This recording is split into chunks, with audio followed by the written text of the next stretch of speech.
What's up, Grandmaster Igor Smirnov is here, and today I'm really excited for our video because I'd like to present you with the single best chess opening for you with white pieces. Now, what's the catch? Well, there are a couple things that make this opening truly the best choice for you. First of all, it is simple. You will learn everything you need to know about it within just this short video. Secondly, it's solid yet aggressive. There are a lot of interesting attacking opportunities for you. And finally, it is unknown. You will catch your opponents off guard.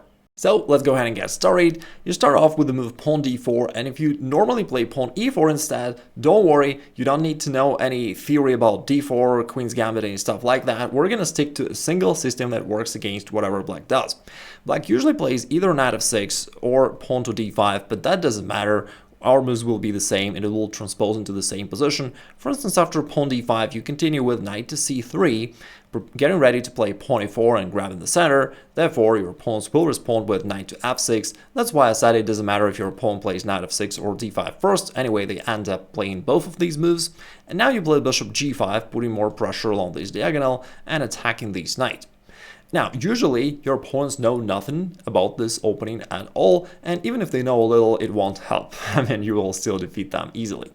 Now, usually they're getting worried about you capturing here on f6, and they do play the move pawn e6. We'll talk about that in a minute, but one of the drawbacks of this move is that it just locks this bishop behind the pawn wall, so it can't be developed normally.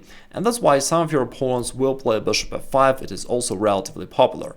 They wish to put this bishop to an active diagonal first, and only then play the move pawn to e6. What you do here is you continue with the move pawn to f3. And it's a multi-purpose move. It takes away the e4 square so that black's knight can never jump there. It also prepares potentially in the future for one of your pawns to be advanced forward and attack the bishop. But normally your plan, for instance, after black plays something, normally your plan would be to play queen d2, castle queenside, and then you can attack. You can even break open in the center with the move pawn to e4, or you can push these kingside pawns forward and chase the bishop and expand there. But good news is that here the move pawn to e6, which is extremely natural, is the most popular move by far and is a straightforward blunder. So basically it is the fourth move of the game and it's already resignable for black. So that's really cool. By the way, I've checked the database. Even strong players, 2700 rated players, are playing these bad mistake. Here the trick is you play e4 and you basically win. You attack the bishop and as it goes back you play e5 and thanks to this pin you win the knight. So that's it. After pawn takes, we recapture again, the knight is pinned, therefore it can never move. If bishop goes back, that's simply e5, end of story. The knight is pinned, we will win it on the next move.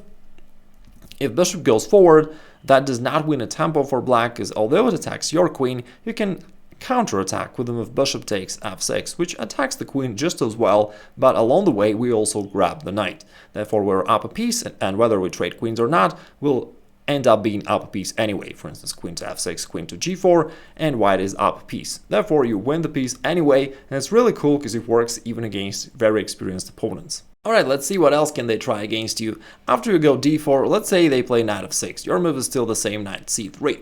Now you're threatening to play pawn e4, grab the center, therefore they will have to play pawn d5 anyway, which leads into our variation bishop to g5. This is called the Richter-Veresov variation, but it doesn't really matter. Again, your opponents don't know this line anyway. Most of them will play pawn e6, just trying to prevent you from capturing here and breaking their pawn structure, but great news for you is that you can play pawn e4 straight away, and voila, we're getting the French defense. But the cool news is that black did not expect to play the French defense. In fact, they were facing d4 first move, which normally results into the queen's gambit or something completely different. Therefore, your opponents usually know nothing about the French defense here. Again, they did not intend to play it. You dragged them into this territory. And I'll show you one also really cool attacking line here. So after e4, your threat is still the same, pawn e5, attacking this knight. Therefore, they'll usually either play bishop e7 or capture the pawn. Again, will get you covered. So let's start off with pawn takes e4, the most straightforward way. Knight takes e4, we're putting more pressure onto this knight, which is pinned down to the queen, therefore cannot move. They'll usually play bishop e7. Now this knight is unpinned and it threatens to capture your knight, so we may trade here on f6. Now they're attacking this pawn on d4 twice, so we play pawn to c3. Notice that we delay development to our kingside knight, because we could have played knight f3 simply, but we don't because we have an interesting idea in mind. They castle, we play bishop d3. This bishop is really active here, targets black's kingside, And because this bishop cannot be developed along this diagonal, they usually play pawn to b6, trying to flank out the bishop. And here comes our key idea. Instead of knight to f3, which was completely possible, we got something stronger. By the way, just to let you know, the standard plan in this position for white would be to play normal moves: knight f3, queen e2, castle queenside, and after that you have great prospects to develop your attack on the king side. So that is the normal plan, and it's perfectly fine. But in this particular case, we have an even better option, which is queen to f3. And from here it puts pressure to this bishop, potentially threatening to capture there, but also it threatens this rook indirectly. It x-rays the rook. And lots of your opponents will blunder material one way or the other. For example, your main threat here is take on f6 with the check, and then queen takes a8, you snatch the rook. Many of your opponents will be tempted to play bishop b7, thinking that they're pinning your knight, but in fact, it's only good for you. Still, this all the same stuff. Knight f6, check to the king, and then you simply gobble up this bishop, winning the game once again. So lots of your opponents will blunder this one way or the other, but even if they don't, they'll have to deal with this threat anyway. And they'll have to play something like pawn to c6, which is generally speaking not the move they wish to play. And after that, you can simply castle, let's say bishop to b7, h4, and basically you've got a strategically winning position already. By the way, I don't want to confuse you. I remember back in the day when I was coached by a grandmaster, and he told me in similar positions like, white has a strategically winning position, and I thought to myself like, how come? To me it looks like just a chess position, nothing special. Alright, so what's the catch? If you felt this way somehow, sometimes when you see analyses of games made by grandmasters, so let me tell you how they think that way. When you start analyzing a position, like normally you need to evaluate it first. So that's a little bit of a positional, some tips about positional chess. And while evaluating position, so you start looking at different positional factors. Okay, for instance, we can see that this bishop on f6 is stuck because it's restricted by white's pawn chain, so it does nothing, pretty passive. If you look at the other bishop, it got stuck behind this pawn, so it's also completely passive, doesn't do anything. In contrast to this, white's bishop is very good here. It's taking active part in white's attack against black's king. White is having more space thanks to this pawn on d4. Also, white has occupied the center of the board. White's king, although, may seem slightly more exposed at first, but in fact, there is no way for black to attack it while your attack on the king side is coming. You can take here, or you can go knight g5, and attack it straight away. Therefore, your king is kind of safer, in fact. This square on d6 is a permanent weakness, again, because they made this undesirable move pawn c7 to c6, and they just cannot move it back. So this square d6 will be a permanent weakness. If they ever move the knight there, knight d6 is always an option for you to attack them. All in all, as you can see, like when you start evaluating different positional factors of the position, you can see that white is better in pretty much everything. And the compound effect of that is that white should be having a strategically winning position. So that's how, GMs come to those conclusions. Of course, it's not intuitive, understand it, that's why I'm explaining this. By the way, if you wish to elevate your positional understanding, I've got a course, the Grandmaster's Positional Understanding, which includes everything you need to know about positional chess, about chess strategy. If you're curious, you can click the link below the video and study this course. It's probably one of my best courses ever, and students get great results, so I think you will benefit from this as well.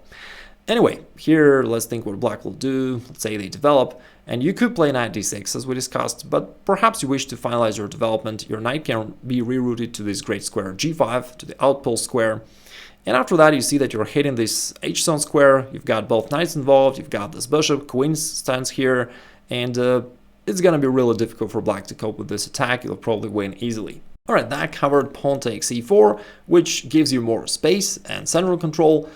A lot of your opponents will play bishop e7, just trying to neutralize this pin. Then you can push your pawn forward, pushing this knight backwards, then you trade off bishops.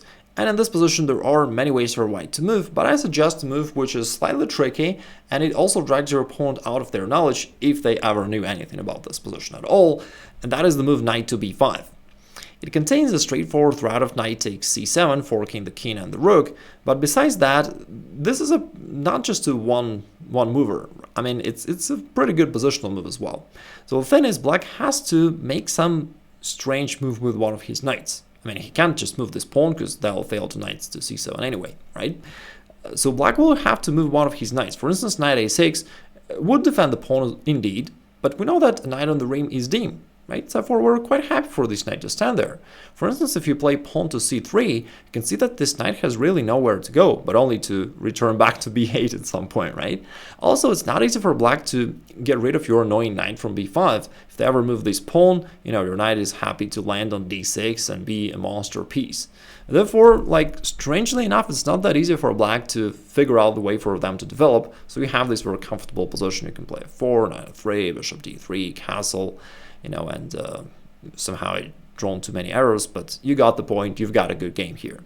Let's take it back. If instead black goes knight to b6, that also defends the pawn this way, so it opens up the queen, and still this knight on b6, again, doesn't really do much. And what I recommend you to do is to play bishop d3.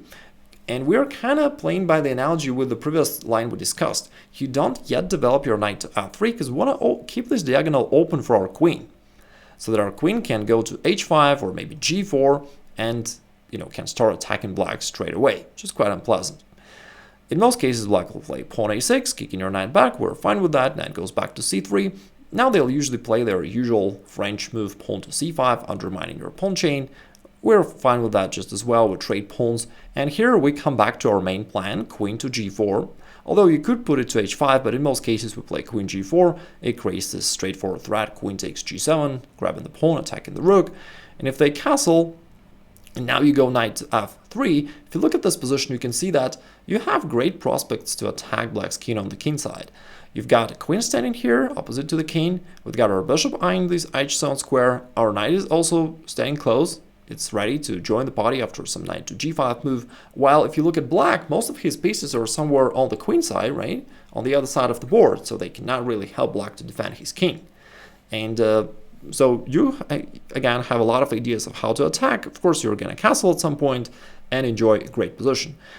Moreover, you've got a straightforward threat, which lots of your opponents will overlook if they play any move such as knight to c6 or almost anything else. That actually fails to this Greek gift sacrifice, which is a known tactical motif, but still it's not always all that obvious that you can execute it. So it's worth remembering it. So here's how it goes, and now black has no defense against queen to h7 checkmate or queen takes f7 if they move their rook away. So that's how you win the game easily, again, and overall that is the system that allows you to have great attacking position regardless of what your opponent chooses to play. If you found this valuable, consider subscribing to the channel to not miss out on future uploads and to support the channel as well. Have a great rest of the day, and I'll talk to you soon.